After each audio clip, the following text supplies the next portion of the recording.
Hello there. We're going to go over some strategies and exercises to alleviate pain and soreness around the bottom of the foot and make you more resilient and mobile in those areas to hopefully have long-term positive adaptations. So all you need for today is a tennis ball, maybe a nice place to sit, and something to hold on to. You can use this as a reference video or follow along with me. All right, so we're going to start off standing.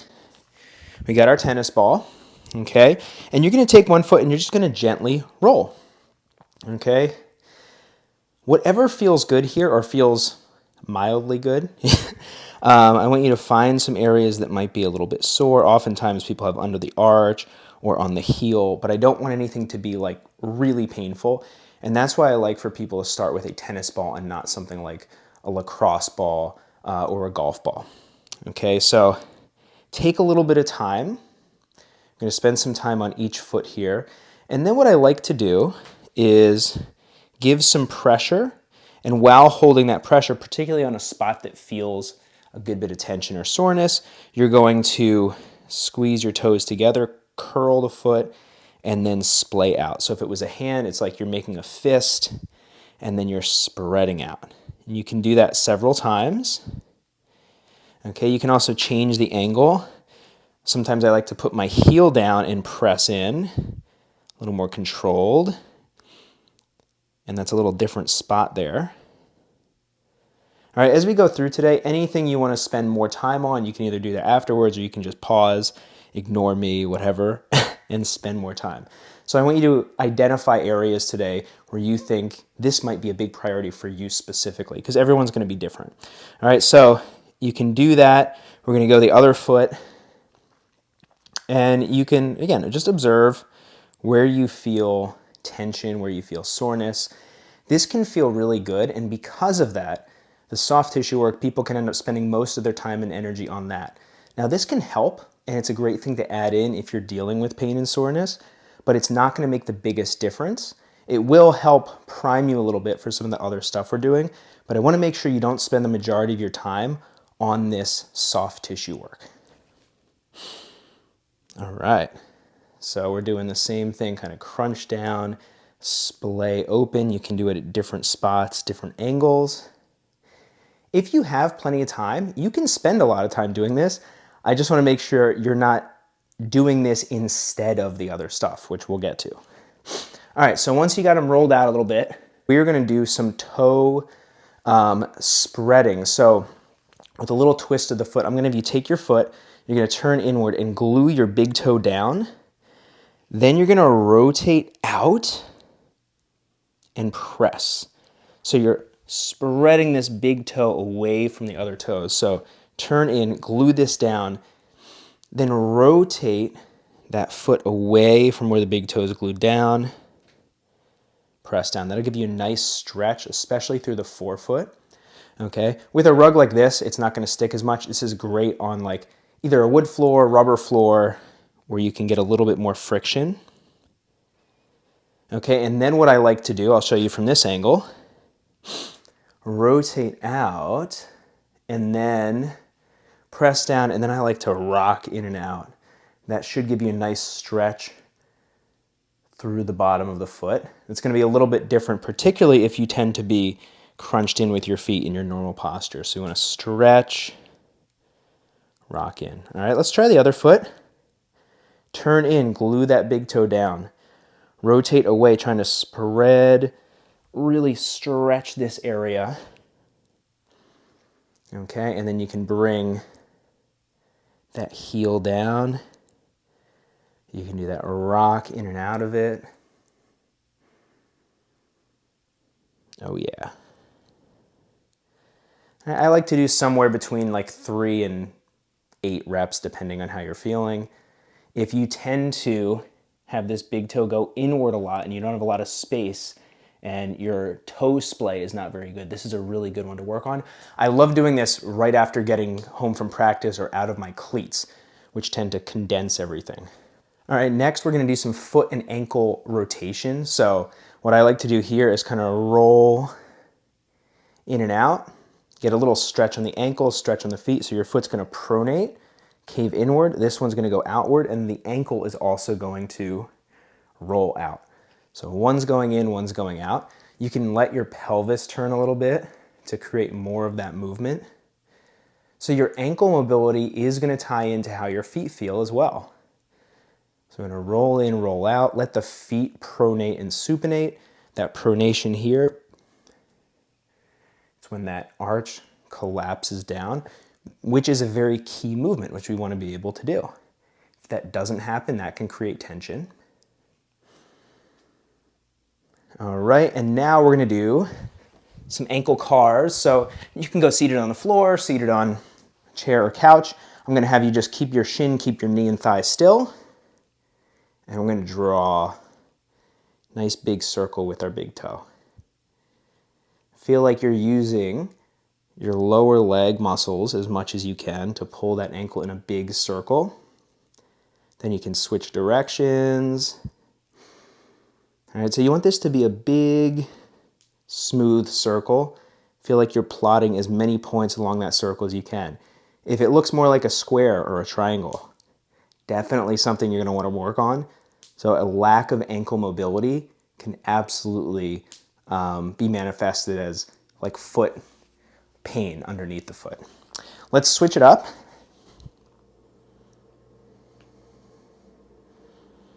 There we go. So nice big rotations.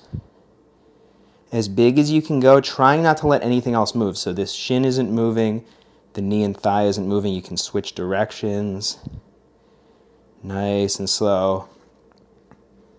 And as I said, as we go through today, you might identify one or two things that are especially challenging for you and could be good for you to work on.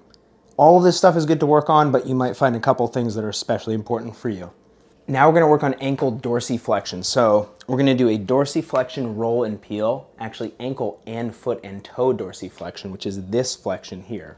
So I'm going to have you, I like to have this foot down like this, and we're going to rock forward, bend at the toe. If you can drive that knee all the way down to the floor, awesome.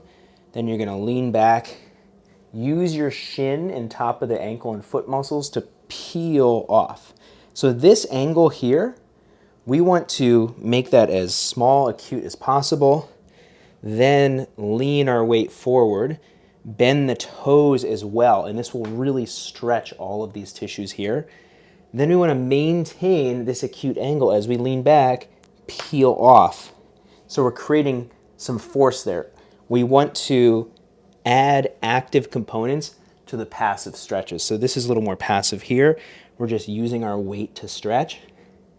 Then we're trying to actively hold that range of motion. All right, you can try the same thing with the other side. Notice any differences. And you might not get a huge range of motion. Maybe your foot doesn't want to bend that way. That's okay. Don't force anything. You're only going to the range that your foot and ankle allow. But I do want you focusing on trying to capture all of this range of motion. So here, I'm peeling, trying to hold it. Oh yeah. And you can even, as you come forward, kind of rock that knee in and out to get a little different stretch on the foot and the toes. It's a really good one. I put this in a lot of my warm-ups and cool-downs. Now we're going to come up to standing and work on the opposite range of motion for the foot and the toes. So we're going to curl under like this. Okay, and then what I like to do is kind of rock in and out there. Let me show you from this angle. All right, so we're stretching the top of the foot, the front of the ankle a little bit, like that. You can hold this stretch for a little bit if it feels like something that you really need. Sometimes it's helpful to have a soft surface here because it might put a lot of pressure on your toes and those joints. All right, so then what we're going to do is do a passive range hold. So boom, as much curve as I can get here in this foot, then I'm going to lift off the ground and try to hold it. Whew, and you might feel you get a little crampy there. All right, so you get a lot of stretch. Try to lift off, hold. Whew, and that might be tough. All right, then you can do some of these. Like you're squeezing in and you're contracting these muscles. All right, creating force with some of the muscles that tend to feel tight often can really help to alleviate some of that tension long term. All right, then you can do the same thing on the other side. This side for me is not as good. That big toe doesn't want to bend as much. So good to spend some time stretching. If you get a little crampy, that's okay. As long as it's not extreme and not extremely uncomfortable, you can work through that a little bit or take a little break and stretch. All right, so we're going to do that passive range hold. Yeah, see, and this side's cramping up a lot for me. Boom. Getting that bend, lifting off, trying to hold.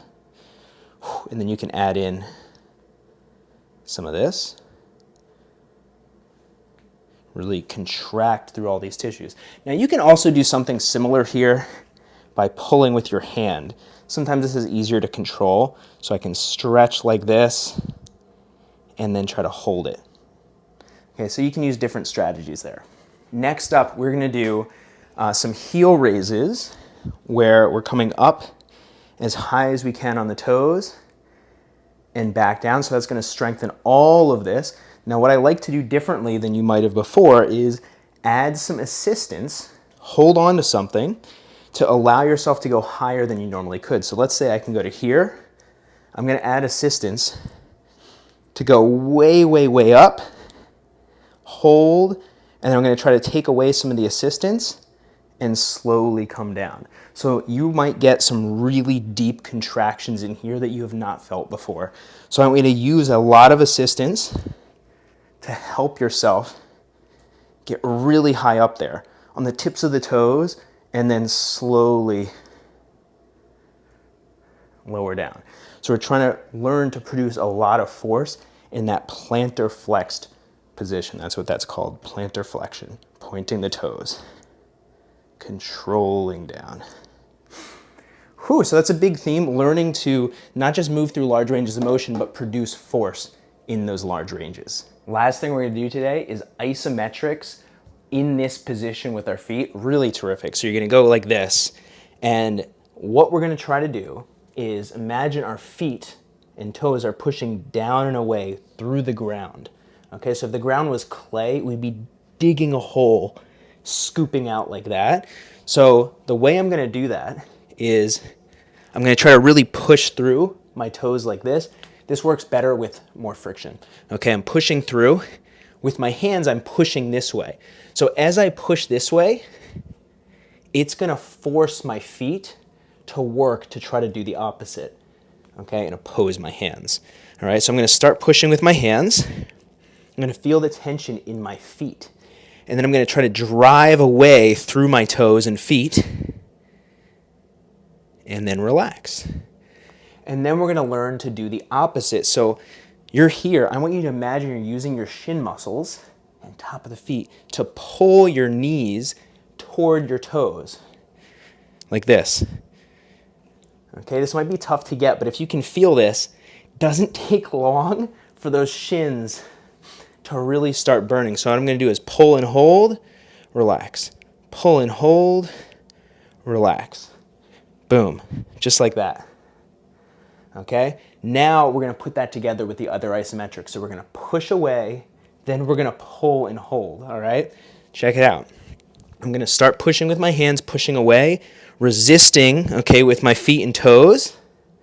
And now I'm pushing harder, really trying to drive down and away through the ground with my toes. I'm gonna count us down to 1, and then we're gonna do the opposite and pull with our shins, pulling our knees toward our toes. 3, 2, 1, pull.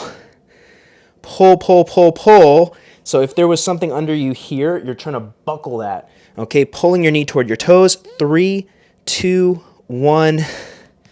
Relax. Woo. So that might take some time to catch on, but once you feel it, you'll know. All right, one final thing, I didn't even have this planned, but it'll feel good now, is you can do a little shin stretch and plantar flexion stretch. Again, that's the toes pointed position, just like this. If this does not feel comfortable, very good thing to work on, because if you can't get in this position, your body's gonna learn to compensate in some way. Okay, what I like to do here, if I'm holding this stretch, rock a little bit, get some different angles. Oh yeah. Just like that. Great work. One big thing I want you to remember, any of the stretching we did, really great. But if you're going to incorporate stretching, I highly recommend that right after doing it, you do some form of active mobility or strength work, such as the cars, the isometrics, the roll and peel, or the heel raises.